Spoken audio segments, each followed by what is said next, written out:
दूरदर्शन, साजिश, पतन और एक अधूरी वापसी की आज ये पूरी कहानी हम आपको बताने वाले हैं।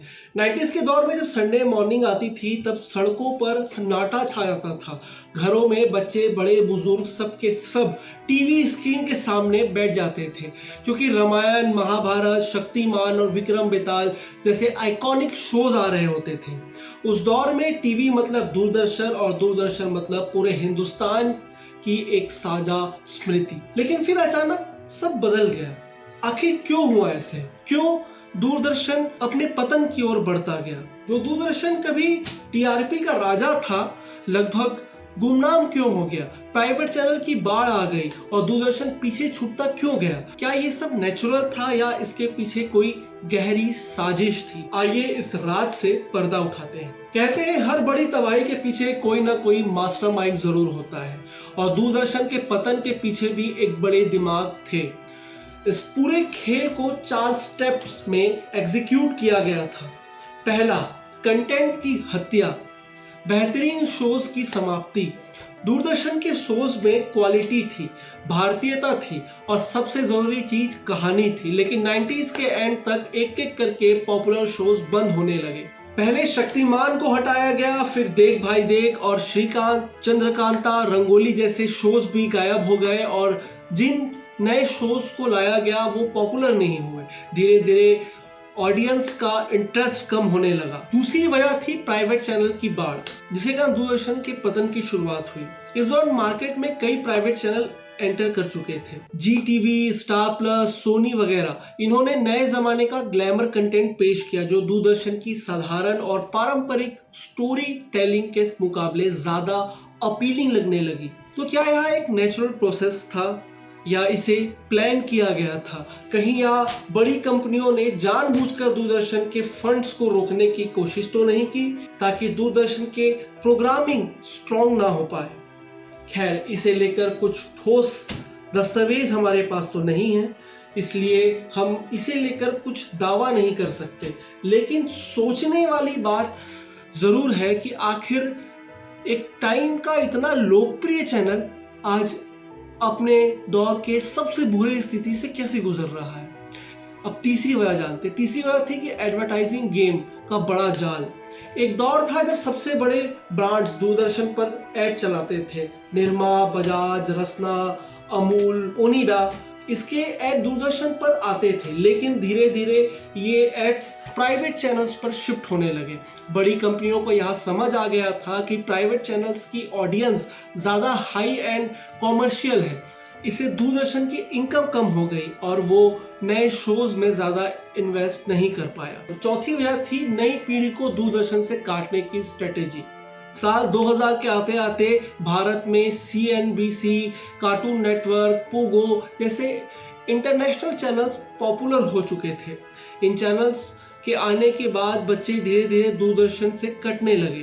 पहले बच्चे शक्तिमान देखते थे, फिर पावर रेंजर्स और फिर स्पाइडरमैन। जैसे जैसे इनका टेस्ट बदलता गया दूरदर्शन आउटडेटेड लगने लगा। क्या सच में यह एक इत्तेफाक था?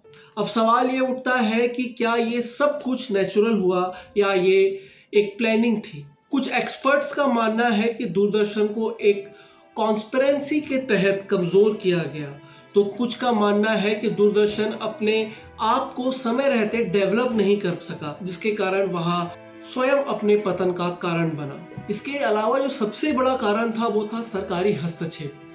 दूरदर्शन एक सरकारी चैनल था, जिसके कारण सरकार का हस्तक्षेप इस पे बहुत ज्यादा था। दूरदर्शन अपने तरफ से कोई भी निर्णय लेने से पहले उसे सरकार से परमिशन लेनी पड़ती थी, जिसके कारण यहाँ जो पूरा प्रोसेस था वो एक लंबा प्रोसेस था और कहीं ना कहीं सरकार के हस्तक्षेप के कारण यह चैनल मॉडर्न चैनल के मुकाबले अपने आप को डेवलप नहीं कर पाया। दूसरी सबसे बड़ी वजह यह भी थी कि सरकारी चैनल होने के कारण इस चैनल पर वही दिखाया जाता था जो सरकार चाहती थी। मतलब इस चैनल में कभी भी सरकार की बुराई नहीं दिखाई जाती थी।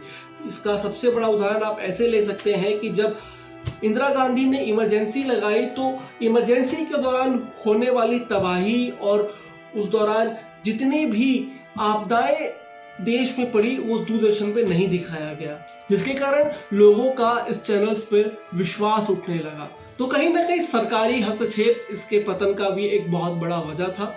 अब सवाल उठता है कि क्या दूरदर्शन की वापसी मुमकिन है? तो इसका जवाब है हाँ, बिल्कुल, लेकिन कुछ कंडीशंस के साथ। अगर दूरदर्शन अपनी स्टोरी टेलिंग को मॉडर्न बनाए, आज भी लोग रियल, एथेंटिक और इमोशनल स्टोरीज पसंद करते हैं। रामायण और महाभारत की स्टोरीज कभी आउटडेटेड नहीं हो सकती, क्योंकि यहाँ भारत है। यहाँ भारत में कभी रामायण और महाभारत पुराने नहीं हो सकते। अगर टेक्नोलॉजी का सही इस्तेमाल किया जाए तो नेटफ्लिक्स, अमेज़न प्राइम वीडियोस और यूट्यूब जैसे प्लेटफॉर्म्स के जमाने में दूरदर्शन को भी डिजिटल दुनिया में उतारा जा सकता है। लेकिन यहाँ कैसे होगा? यहाँ तभी होगा जब सरकार इसे एक ओपन मीडिया प्लेटफॉर्म बनाए। सरकार को दूरदर्शन को प्राइवेट चैनल्स से टक्कर देने के लिए ऑटोनॉमी देनी होगी, ताकि क्रिएटिविटी पर सरकारी दखल कम हो सके। तो क्या इन स्टेप को अपनाने के बाद ये एक नई शुरुआत होगी? अब इस पूरी कहानी के बाद सवाल सिर्फ इतना नहीं है कि दूरदर्शन का पतन कैसे हुआ, बल्कि यह भी है कि क्या हम इसे फिर से खड़ा कर सकते हैं। आज भी जब लोग शक्तिमान की म्यूजिक सुनते हैं तो उनके चेहरे पर मुस्कान आ जाती है, क्योंकि आज भी लोग महाभारत, रामायण की क्लासिक स्टोरीज को नहीं भूल पाए हैं। इससे साफ होता है कि कंटेंट ही किंग होता है और दूरदर्शन के पास सबसे यूनिक कंटेंट उस दौर पे था। तो अगर सही कदम उठाए जाए तो शायद एक दिन दूरदर्शन फिर से अपने पुराने वैभव को प्राप्त कर सकता है, क्योंकि कहानियां कभी मरती नहीं है, बस सही मंच की उसे जरूरत होती है। तो अब मैं इस खबर को विराम देता हूं। इसी तरह की खबरों से जुड़ने के लिए एवं कुछ रोचक तथ्यों को जानने के लिए हमारे चैनल व्योम भारत को फॉलो करें। तब तक के लिए मैं सिद्धार्थ शुक्ला, व्योम भारत।